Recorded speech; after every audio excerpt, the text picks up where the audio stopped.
show up because they didn't cost us anything. And so there were, several days where the fans had maybe 1,000 seats open that weren't used. And the stadium, or the bleacher section, where people actually had to pay $20 to get the ticket, was almost always full. And so I could see a shift where maybe next year it's 50-50. Half the tickets will cost you $20 a person to get in, and the other half might still be free, and see if that helps how things go. We do have a T-shirt to give away today. If anybody wants to come up and ask a live question, and it's a reasonable question, we'll give you the T-shirt. It's the last of a huge batch that we've given out at all the different venues, all the different live shows we've done. So Tim will even autograph it for you. He might put Dad Mode right there. With a hashtag, of course. Absolutely. Do want to. So Bert is a longtime listener to the hockey show, and he tweeted me today that he just went to Twill in the Dining Galleria and bought some underwear, and he wanted Michael Russo to know it was the underwear, because Michael, anytime I mention underwear to Michael, he turns red. Yeah. He's a very sensitive soul.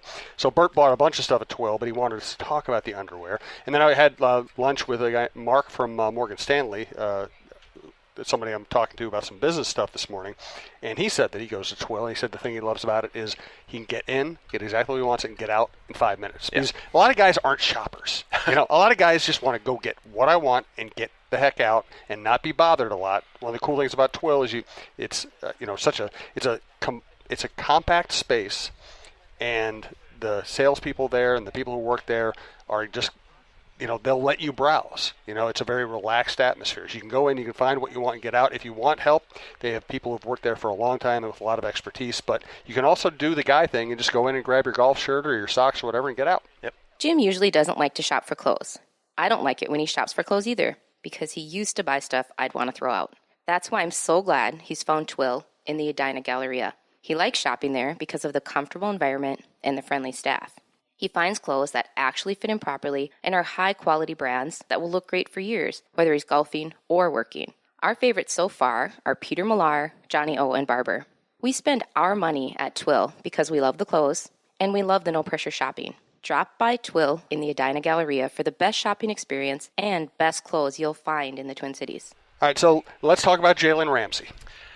So a GQ interview came out, and it was extensive.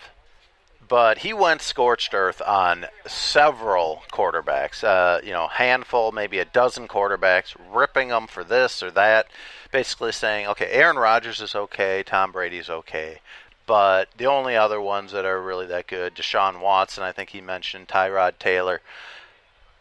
But most of the quarterbacks he mentioned, he blasted them on something or other, which including especially Joe Flacco, which is hilarious because Joe's been terrible since he won the Super Bowl. Yep. And so, you would expect that anybody who's not considered that top 3 to 5 quarterback would just be ripped. But he was asked specifically about Kirk Cousins, probably because of the big contract Cousins signed, and he said he thinks he's the best in the league at play-action passes. Interesting.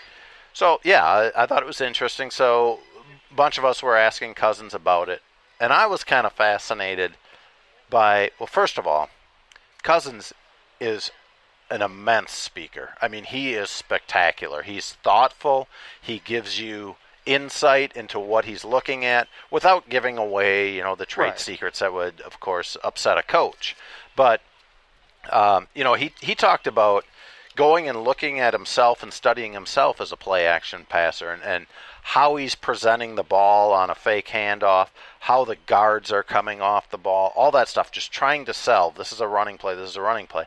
I thought it was especially interesting when he said, I even take a look at it from the linebacker's angle, like a camera that would replicate what a linebacker's looking at, which tells you how much effort that Cousins is putting into this. I mean, he isn't, I don't know that he's elite at anything when it comes to one specific skill, but I think he's worked very hard, being the 4th-round draft pick that ended up having to start in Washington and making, clearly making the best of it. A couple franchise tags before he gets this big deal from the Vikings. So I just thought it was interesting that a cornerback who is basically doing an interview just to get his name out there and rip everyone he can, every quarterback in the league, all but 5 probably, was just complimentary of Cousins on anything. And that the experience I had, because Super Bowl week, I basically wrote a column saying the Vikings really should go after Cousins, and this should work out. And I'd heard that Cousins was kind of sniffing around the Twin Cities. I thought there was a possibility of it happening. So I went and I talked to a bunch of Eagles defenders. And the Eagles are known for being very blunt and very opinionated and not being afraid to rip somebody, right? And I talked to, I think, 5 different Eagles defenders, and they all said, that guy's pretty good, man. Sometimes we get him, sometimes he gets us, but he knows what he's doing. He throws a good ball. He's tough in the pocket. They praised him in a very realistic way, and it even kind of added to my opinion that, hey, I think this guy would be a great fit for the Vikings. Yeah. And like you said, Eagles are usually very opinionated. And if a guy like Ramsey is saying that, if some Eagles defenders who, whether they just want to cause a stir with the hot take or want to be just honest and insightful about it. I mean, when Cousins is getting praised that roundly, you start to to believe it, just beyond his teammates, right? Or coaches or anything like that. So yeah, I really think there was a lot to him not feeling appreciated in Washington, and him kind of wanting to make a statement by having a guaranteed contract and trying to flip the way that NFL teams approach contracts. I don't know if that's going to be all that successful, but he got it accomplished for himself anyway. Yes, he did. Whether you're headed to a baseball game or a concert this summer or just anxiously awaiting football season, SeatGeek has you covered. SeatGeek is the smartest, easiest way to get tickets to every type of live event. Whether you're searching for a last-minute deal, planning a night out, or need to find the perfect gift, SeatGeek helps you find the best seats at the best prices, fully guaranteed. There's nothing quite like being there in person, and SeatGeek will get you closer to the action for a great value. Thank you. Appreciate it. SeatGeek is designed to make your ticket buying experience easier than ever. By searching multiple ticket sites and grading every ticket based on value, SeatGeek helps you immediately identify the best seats to fit your budget. Every purchase is fully guaranteed, so you can shop for tickets on SeatGeek with confidence. You make SeatGeek your go-to ticket source for everything from sports and concerts to comedy and theater. I have the SeatGeek app on my phone. It's by far the easiest way I found to shop for tickets. I actually have used SeatGeek to buy tickets for Vikings games. My wife likes going to Vikings games, home and road. And so when we go on the road, usually I use SeatGeek to get her tickets to those. She's going to come to at least one game with me this year. So best of all about SeatGeek, for our listeners, you get $20 off your first SeatGeek purchase. I just had somebody tweet me that today that they used the promo code Vikings. They got $20 off their first selection. Anybody who listens to this podcast can do that. $20 off your first purchase if you type in Vikings today. It's $20 off your first SeatGeek purchase if you type in the promo code Vikings. Tell me about Mike Hughes, because to me, he might be the most intriguing guy in camp other than maybe Cousins. Yeah, I mean, he's been really, really good. There have been several times where I think even the starting cornerbacks for the Vikings would have had trouble keeping up with some of the routes that receivers were running. Hughes, to me, he's impressed me with how quickly he can change directions and sniff out when a route is going to be cut off and be right there. And then secondly, the thing in the preseason game that I saw that I didn't see a lot in training camp was they blitzed him a couple times to see how good he is there. One time he affected the pass, didn't get to the quarterback but affected the pass, and another time chased down a running back from well behind him and took him down for like a yard or two gain. So I think he has a great shot at starting. I kind of keep going back and forth on whether he will or not as a nickel back, not as one of the two outside cornerbacks. But I go back and forth because Mackenzie Alexander seems to have made a decent amount of progress this offseason.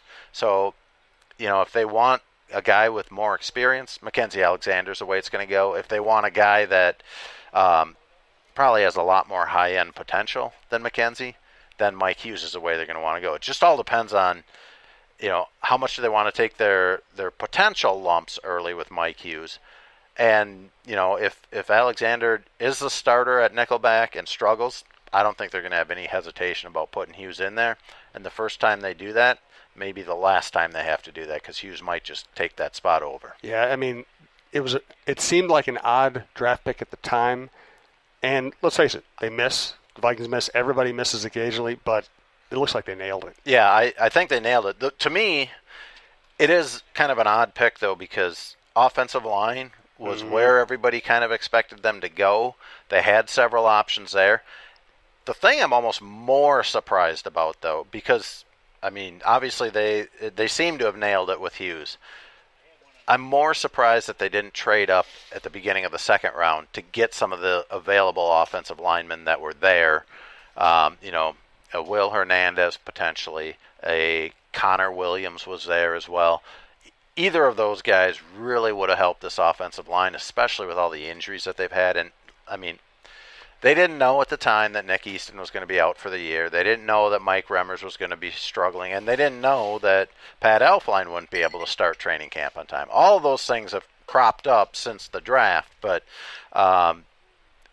Mike Hughes, and I'm really curious to see the more comfortable he gets doing it, returning kicks and especially returning punts, because those little quick twitch motions that they always talk about are going to be really helpful there. We are live at the Mississippi Pub, Inver Grove Heights, 4455 66th Street East. I would just GPS it and it'll lead you around the grove of trees right to the river and the marina. They have a beautiful patio looking right out over the river. It's a really nice setting. Beaver Island Brewing is also sponsoring the program, and when we do a live show here, they have beer specials during the show. They also have their regular happy hours, their regular lunch specials, their breakfast on Saturday and Sunday from 9 to noon, daily happy hours, appetizer and drink specials. So check out MississippiPub.com or The Miss Pub on Twitter. And thanks again to Beaver Island Brewing. Also want to thank Tony Hoaglund, Hoaglund, your State Farm agent in Champlin, who provides my insurance and also Michael Russo's insurance. Hey, Minnesota sports fans. This is your local State Farm agent, Tony Hoaglund. I need you all to ask yourselves this question. If you're in an at-fault car accident and you are sued for $700,000, how much of that $700,000 will my current insurance company pay? If you are unsure or can't answer all $700,000, you need to give us a call. State Farm has been #1 in car insurance since World War II and #1 in homeowners insurance since 1964. For a no-obligation review of your current policies, call us at 763-421-4900 or check out our website at www.champlininsurance.com. All right, we're talking here on a Friday afternoon. On Saturday, the Vikings are going to play the Jacksonville Jaguars at the I was at the Metrodome. The Metrodome. Wow. Well, listen. I'm going to turn that into a selling point for this program. You and I covered 8 million games in the Metrodome. No doubt about it. And I've spent much of my adult life in the Metrodome, so I'm still thinking about that. Obviously, they're going to play them at US Bank Stadium. It would be difficult scheduling to play them in the Metrodome at this point. But my point, where I'm trying to get with this complete mess of an introduction is, how did the Vikings look against the Jacksonville Jaguars in practice this week? Couple of takeaways. First of all, Blake Bortles stinks. I know he does. Oh, okay, Jalen. Yeah. It was funny when he was asked about his own quarterback. He kind of avoided it as much as he could, because you can imagine what he'd say. But I mean, the only way that the Jacksonville offense should be able to do anything against a quality defense like the Vikings is if Leonard Fournette gets going, because he is massive. I mean, when you look at him in person, you're like, this guy is bigger than most fullbacks would be, and the moves that he can put on are pretty impressive. I was surprised when we're talking Vikings defense going against Jacksonville's offense. I was surprised at how much pressure the Vikings defensive line, without Everson Griffin, was able to get on Bortles, on any of their backups. They just looked frozen by how much pressure they were getting. Mm-hmm. So that's all very good signs for the Vikings defense. I mean, yet you just really can't reasonably predict that a defense that was ranked #1 in the NFL could be better than they were the previous year. But so far, it kind of looks that way. If you're adding Sheldon Richardson and Mike Hughes to a great defense, man, and everybody else is healthy, and assuming Everson Griffin's going to be fully healthy, that's scary. It is, and so they might be better. And the thing that they really need to improve on is just taking the ball away. Right. I mean, they are in position a lot of times, but not always making the plays they could. Or, instead of just going for the sack, maybe go for the strip sack a little bit more. Those are the things where maybe they can get better. Now, on the other side of the ball, it was close to the same thing, where the Jacksonville defense, despite not having Jalen